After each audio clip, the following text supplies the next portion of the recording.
Hey everyone, and welcome back for another deep dive. Today we're all about AI, specifically this idea of model collapse. Oh, yeah. Have you heard of this? I have, yeah.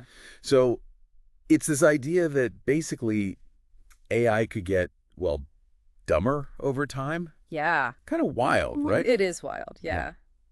It sounds like science fiction, but Yeah. it's a real concern in the field. Yeah, for sure.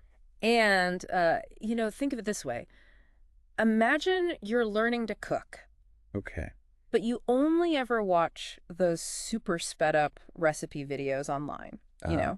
You might get the basic steps down, Right. but you'd miss all those subtle nuances. Like, Oh, yeah. how do you know when the dough is the right texture? What does it smell like when those spices are perfectly toasted? Oh, for sure. That's kind of what happens with model collapse. AI kind of loses its ability to learn and adapt because it's being trained on data Right. that's just not quite real enough. Okay, so you're telling me our AI overlords might end up serving us some pretty bland. Digital dishes. But seriously, what kind of not real enough data are we talking about? Where's this all coming from? Well, the culprit here is synthetic data. Okay. Basically, data created by other AI, Ah, okay. not by humans. Gotcha. And the research paper we're diving into today takes a deep look at this. Right. And it turns out even mixing a little bit of this synthetic data into the training mix can really mess things up. So it's not just about AI training itself becoming like a loop, Yeah. but rather the data itself is kind of off. That's what this whole non-iterative model collapse thing is about. You got it. Okay. It's like the ingredients themselves are a little suspect even before you start cooking. Right. And these researchers actually ran experiments to see just how bad it can get. Okay. They trained language models Yeah. from scratch Okay. using different mixes of real human data Right. Yeah. and the synthetic stuff. Mhm. There's a graph in the paper, figure 2, that shows a pretty clear trend. The more synthetic data they added, the worse the AI performed on real-world tasks. Now, this has got to be relevant to, well, everything AI, right? Oh, I mean, God. we're using it for more and more Absolutely. every single day. Yeah. This isn't some distant future problem. Right. This is something that directly affects how the NextXT generation of AI, Yeah. the one that you'll be interacting with, Whoa. Okay. will be trained. Right. Right. Right. Think about it. The models we're using today, Yeah. the ones that help you, write emails or create art, those are already trained on mountains of data. Yeah. If more and more of that data is coming from AI itself, Oh, wow. we're basically running the risk of Right. creating a feedback loop of mediocrity. Mediocre AI. That's not exactly the Right. super intelligent future I signed up for. Yeah. So help me understand this. Why is synthetic data so bad in the first place? Is it just that it's not like sophisticated Right. enough yet? Or is there something more fundamental? That's the million-dollar question, and Yeah. thankfully, this paper digs into that too. Okay, good. They found 2 main issues that really trip things up. Okay. The first one they call coverage collapse. Coverage collapse. Picture this. You're trying to learn about the world, but all you have access to are these really simplified, almost cartoonish Yeah. representations of things. Right. That's kind of what synthetic data is like. It just doesn't have the richness and complexity Okay. of real human-generated data. Okay. I'm starting to see the problem here. It's Yeah. like if you're learning to cook from like those Yeah, those okay. basic recipe videos, Yeah. sure, you might be able to, whip up a decent grilled cheese, but Yeah. you're never going to be able to create anything truly unique or flavorful, right? That's a great analogy. Yeah. And there's a really striking visual in the paper, figure 3, Okay. that shows exactly what you're describing. It's something called a PPL distribution. PPL distribution. Okay. And it basically shows how synthetic data tends to cluster in a narrow band, Yeah. Okay. missing out on that long tail All right. of diverse content that we humans naturally create. Yeah. Yeah. Think of it like this. Synthetic data might give you recipes for a handful of basic dishes, but human-generated data is like having access to the entire culinary world, Oh, wow. Yeah. from Michelin star restaurants Right. to your grandma's secret family recipes. I like that. Yeah. All right. So coverage collapse check. What's the other issue? Okay, so the second problem they identified is over-concentrated features. Over-concentrated features. What happens is AI trained on synthetic data Yeah. tends to pick up on these overly simplistic patterns. Okay. It's as if you were trying to learn a language Okay. where most of the words sound exactly the same. Right. Right. You know, Yeah. your ability to express yourself would be severely limited. Yeah, that would make for pretty boring conversation. Exactly. Very And fast. for AI, it's even worse. Okay. Over-concentrated features mean the AI becomes overly reliant on those simplistic patterns and then struggles to deal with the real world, Right. which is, of course, way more messy and unpredictable. Totally. The researchers give a great example using something called hash buckets, Okay. which you can think of as categories Gotcha. for different features. Figure 5 in the paper shows that human data is spread out Right. across these buckets, Yeah. representing that diversity we were just talking about, Right. while synthetic data is all clumped together in just a few. So it's like the AI is stuck in a rut, Yeah. only able to see the world through this very limited lens. Yeah. Not exactly what we want Right. if we're aiming for, intelligent and adaptable machines. Right. But don't worry, there's hope. The researchers didn't just outline the problems. Okay. They also came up with a potential solution. Great. They call token-level editing, or TOEDIT. TOEDIT. Okay, tell me more. What is that all about? Well, instead of just churning out Right. more and more fake data, Right. TOEDIT takes a different approach. Mhm. It focuses on refining and tweaking existing Okay. human-generated data. So it's less about creating something totally new Right. and more about being smart about how we use what we already have. That's a great way to put it. Yeah. Yeah. Think of it like a super smart editor Okay. who can go through a text and tweak specific words or phrases Right. to make it more accurate, Mhm. informative, or even adjust the style and tone. Okay. But here's the key. It's not just randomly swapping out words. Right. It's about understanding the context Okay. and keeping the core structure of human language intact. So it's like we're using AI's knowledge of language, but Right. in a more controlled, targeted way instead Yeah. of just letting it go off and create whatever it wants. Exactly. Yeah. And remember that U-shaped probability distribution we talked about. Yeah. That's a key part of how TOEDIT works. Mm-hmm. The algorithm focuses on the tokens. Okay. Think of them as like the building blocks of language, Right. words, Yeah. punctuation marks, and even special characters that are relatively predictable based on the surrounding context. So instead of trying to reinvent the wheel, TOEDIT is zeroing in on the easy stuff, Right. the parts of language that AI has a good grasp on already. You got it. And by resampling those tokens, Okay. TOEDIT introduces a little bit of controlled randomness, Okay. which helps shake things up without messing with the overall meaning or structure of the text. So it's like we're giving those hash buckets a little shake, Yeah. making sure the AI doesn't get too fixated on Yeah. any one thing. But if we're still using AI to edit the data, Right. how do we know it's not just making the same mistakes humans would? That's where things get really interesting. The researchers were able to mathematically prove Whoa, hold on. that TOEDIT sets a limit. They mathematically proved it. Yeah. That's impressive. On how much error can accumulate, preventing that runaway model collapse we talked about earlier. How does that even work? There's a whole theorem in the paper, Theorem 2, that lays out the math behind it. Okay. Essentially, it shows that TOEDIT helps preserve Right. the diversity and richness of the data, preventing those overly simplistic features that can lead to Gotcha. model collapse. So it's not just a hunch or a good idea. Right. There's solid evidence to back it up. Okay, so we've got the theory down, Yeah. but what about the real-world results? Right. Did TOEDIT actually make a difference when they tested it out? It did. They tested it across different stages of AI training. Okay. So from the very beginning, where the model is, first learning the basics of language, all the way to fine-tuning it for specific tasks. And across the board, TOEDIT consistently led to better performance. Wow. Okay. Yeah.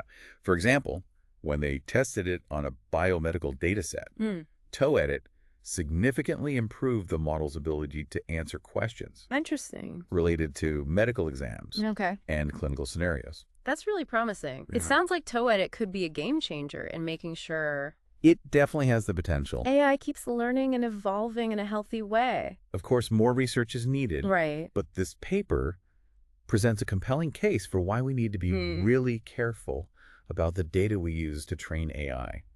This has been a fascinating deep dive so far. Yeah.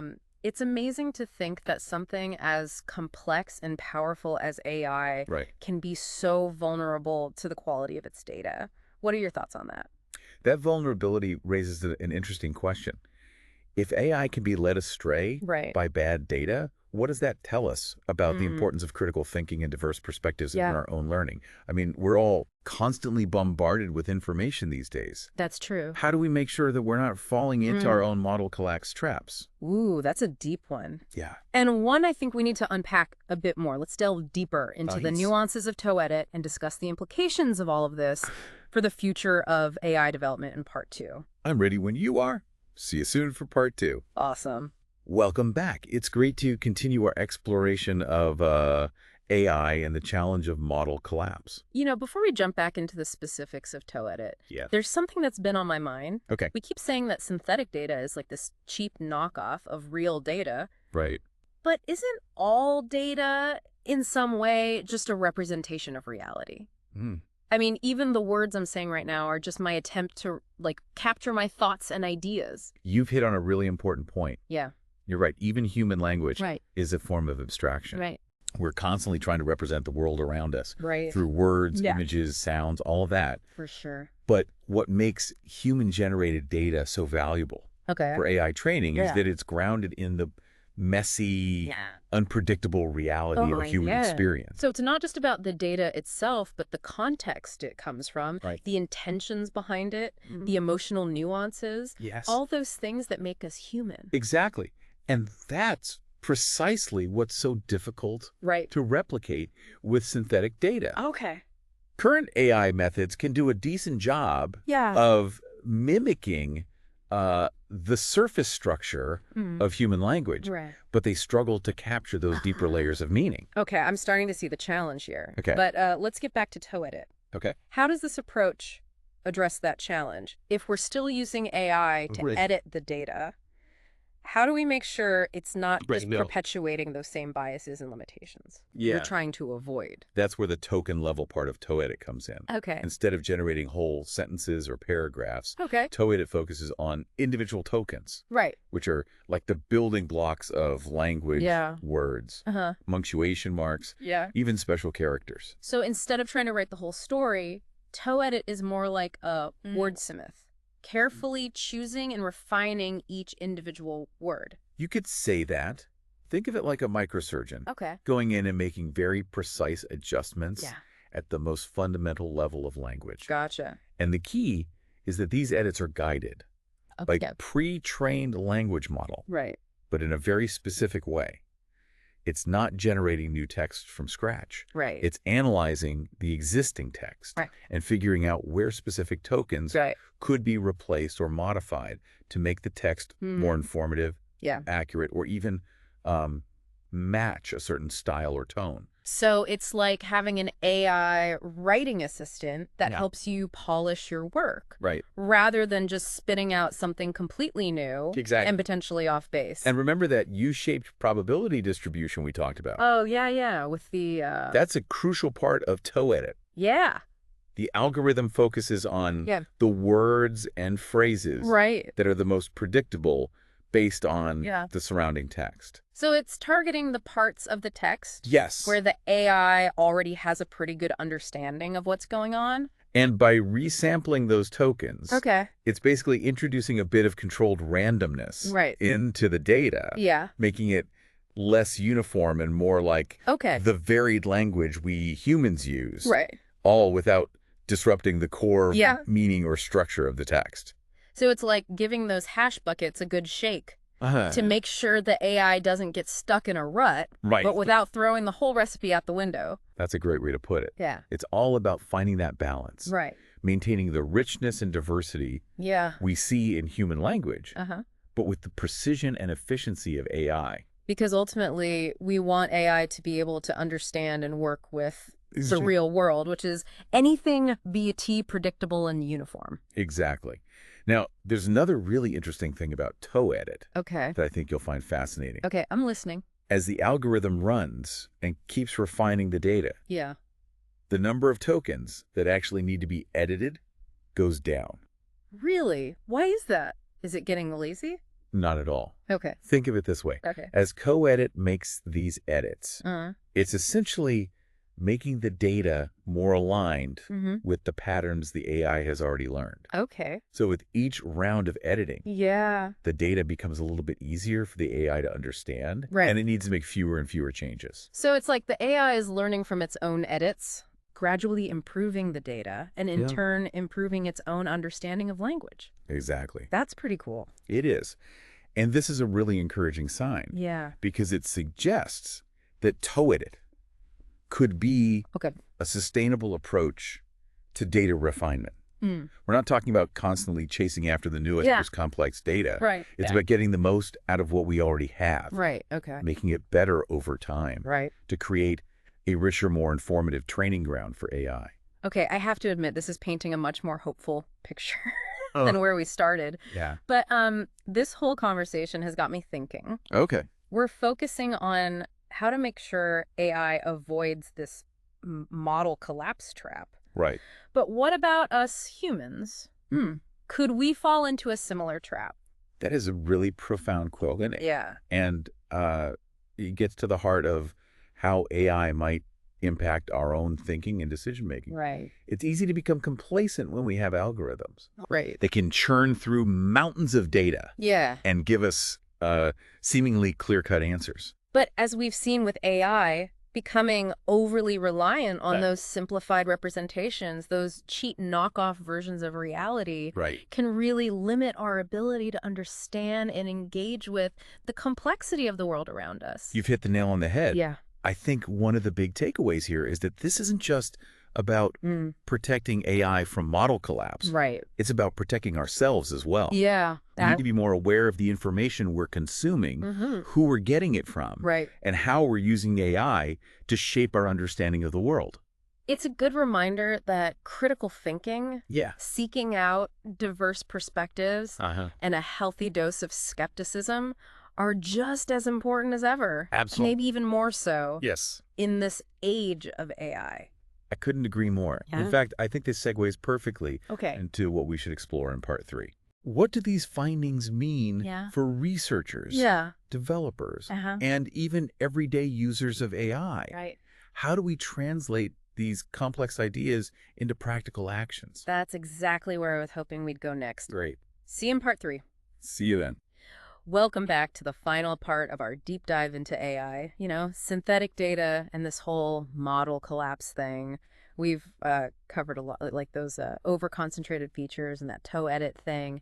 But now let's bring it all home. Like, how do we actually put all this knowledge into practice? Yeah, good question. It's time to connect this to the bigger picture. What do these findings mean for the people on the front lines, the ones actually building and using AI every day? Exactly. So let's say you're a researcher, right? Trying to push the boundaries of AI.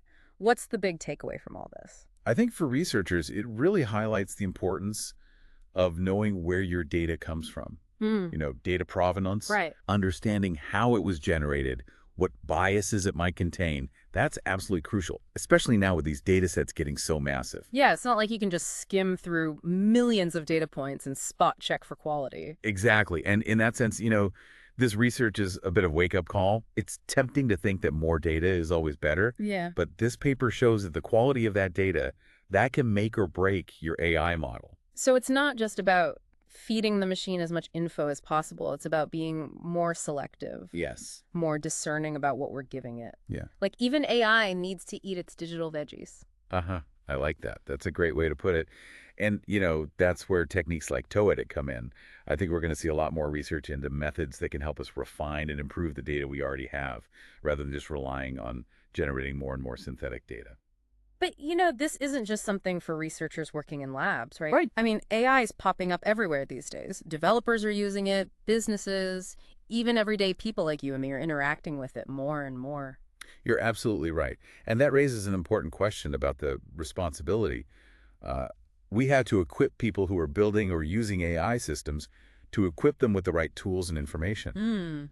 We need to make it easier for them to understand the potential pitfalls of synthetic data and how to evaluate and improve data quality. So it's not enough to just publish these academic papers. We need to translate those findings into, practical guidance and user-friendly tools. It's like, what good is a recipe if you can't read it? Exactly. We need to empower developers to make smart choices about the data they're using and to build systems that are robust, reliable, and, aligned with human values. Because at the end of the day, AI is a tool. It is. And like any tool, it can be used for good or bad. The way we train these systems, the information we give them, that will have a huge impact on how they evolve and ultimately how they shape our world. Couldn't agree more. And this brings us back to that thought-provoking question we asked earlier. If even something as sophisticated as AI can be thrown off by bad data, Yeah.